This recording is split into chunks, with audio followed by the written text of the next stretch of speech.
Hello everyone. Today I am making the video for the chapter 2, that is flower, and this is my continuation video, and we will cover some topics which were remaining topics in the chapter. Okay, so that remaining topics are parts of fruit, functions of fruit, and dispersal of fruits and seeds. Okay, so first of all I just want to tell you, in the parts of fruit, that entire ovary, as I've told you earlier also, that entire ovary is transforming into the fruit. Okay, entire ovary is transforming into the fruit. And the ovary wall, you see, this is this part, that is the ovary part, and inside that ovules are there. Ovules are transforming into the seeds and ovary are transforming into the fruit. So this ovary wall is also there. Okay, so this ovary wall,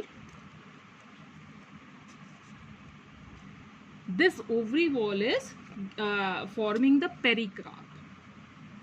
Okay, pericarp means skin of the fruit, skin or wall of the fruit. You can say skin of the fruit or the wall of the fruit, the outer side of the fruit. Okay, this is of two types, that is the means two types of pericarp you can see in the fruits, that is of thin and thick. Okay, if the pericarp is thick, then it will be it may consist of three parts. The outer part, that is termed as epicarp.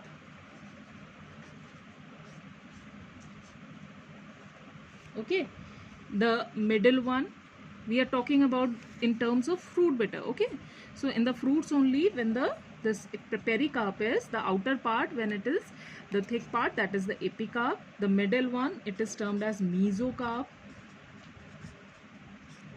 and the inner, which is the fleshy part, that is termed as a endocarp.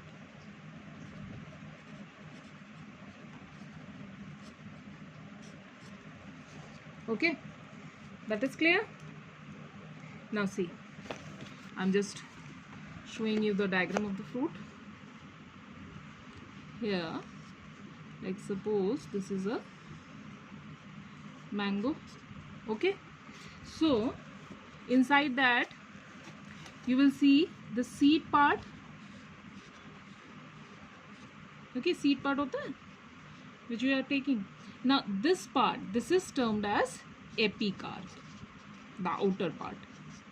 Okay, epicarp, it is the outer part. Okay, mesocarp is the pulpy in fruits, pulpy, which the area which we are means consuming, that is the pulpy part, that is mesocarp. And the endocarp,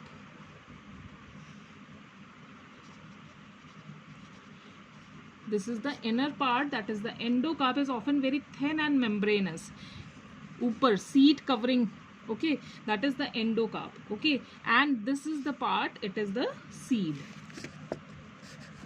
You can see this is the seed part. Okay, so here from this diagram also you can see this is epicarp, this is the fleshy part, that is mesocarp, this is the inner part, that is the endocarp, and that is the seed. Okay, now we will discuss about the function of the fruit. What is the function of the fruit? Fruit is for protection. It protects the seed against injury and other unfavorable climatic conditions. Whatever the seed which is present, because seeds are responsible for the germination of a new plant, so that's why the fruit is giving protection to that seed. Dispersal of seed, it helps in the dispersal of seeds or fruits with seeds when ripe. When seeds are getting ripe, then only the dispersal taking place. Dispersal means the scattering of seeds. Okay, storage of food, it stores the food material, as in case of tomato, apple, mango, whatever the fleshy part means, it is storing the food inside themselves. So these are the functions of the fruit. Now we will discuss about the dispersal of fruits and seed. Now when a fruit is ripe, when fruit becomes ripe, as I have told you earlier, ripe means पक जाना, fruit जब पक जाता है, it breaks away from the parent plant and its seeds are scattered. So it is breaking from the parent plant. That food gets matured, it gets ripened, then it is what it is break away from the parent plant and seeds are scattered. Scattered means bikhar jana. So it is scattered in means different places. The scattering of seeds away from the parent plant is called dispersal. Now see,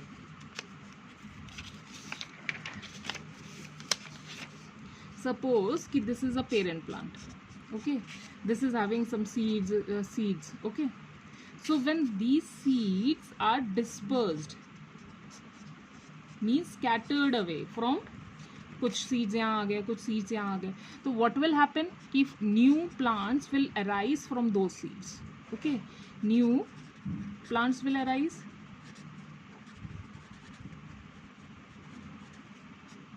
So this is the main importance of that dispersal, कि it is important that seeds and fruits should disperse, कि एक जगह से दूसरी जगह पे वो disperse.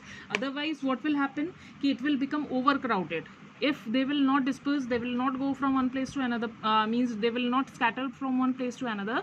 So what will happen कि overcrowding will be there. So many plants will be grow in one place only, and there will be the competition for light and water between the same species. They will not get good means enough food, enough light, water for their survival, okay. It may also result in plants growing at new places, which is essential for the diversity in the ecosystem. Otherwise, what will happen कि in one place only same species of plant will be there.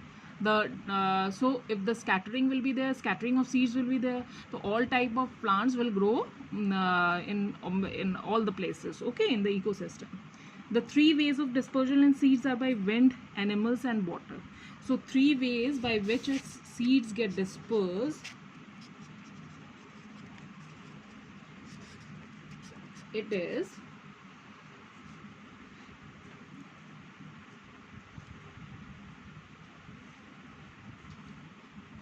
wind dispersal,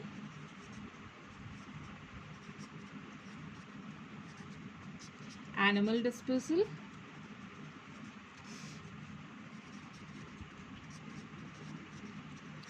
and water dispersal. Now wind dispersal, fruits and seeds of, like you can see, fruits and seeds of dandelion, cotton, papaya, okay, cinchona and orchids are of parachute type. Parachute means, parachute, you know, parachute is flying in the air. So these are very light type of seeds, and they are very feathery, silky, which protects from the fruits of seeds and so increases its surface area. Surface area means the, like this is seed and means this area. So it will, if they are very feathery and like in this way, so it will increase their surface area for scattering, okay. So due to this, the seeds floats over long distances before coming to the ground. So they are means floating in the air only. Therefore it is likely to be carried a long way from the parent plant by slight air currents when the wind is blowing. So with the help of these air currents only, these seeds are blowing away, these seeds are carried away from the parent plant to the other places. The fruits of cinchona have wings which help them being carried away in the air currents. And the fruits of sycamore have wings, okay. So the fruits of sycamore, that is also that is a type of fruit. So they are having also the wings. Wings means for the scattering of seeds, the wings are very the essential parts for that. So it will be easy for that seeds, so they can be scattered in different places. The seeds of orchids are very light and dusty, and adaptation for wind dispersal. Now animal dispersal. Now the second point, that is the animal dispersal. How the animal how the seeds are dispersed by the animals only. Fruits and seeds of certain plant types are surrounded by hooks, bristles, barbs and spines. Some seeds are very spiny type of, so they are means attaching to the fur of passing mammals, and the fruits and seeds fall out of the mammals move about. So when they are moving, these animals are moving from one place to another, so जो seeds उनके body पे जो hook की तरह क्या होते हैं, वो अटक जाते हैं, they are falling away from their body. Okay. And hard seeds of some edible fruits are not digested and so pass out along with the droppings. So hard seeds which are not be digestible by these animals, they are also fall off with the droppings and with the help of these birds away from the parent plant and the seeds of guava, tomato, orange and blackberry. So these type of plants are also growing from those seeds. Water dispersal. Now what is water dispersal? With the help of water only, a few seeds and water are dispersed by water current, only with the help of water. These seeds and fruits are light, flattened or with air cavities, or have fibrous coat with hard covering over the seeds, which can easily be carried by long distances. Means you can see they should be first of all they should be water resistant. Okay, so that they can be easily carried, and they are also these seeds should be also be light, so that they can be easily carried to long distances by water current. So what are the examples of those? They are water lily, lotus and coconuts. Okay, so these are the examples. So now your chapter is completed. I am also giving you some question answers for that. You just complete your work. Okay, so thank you students, have a nice day.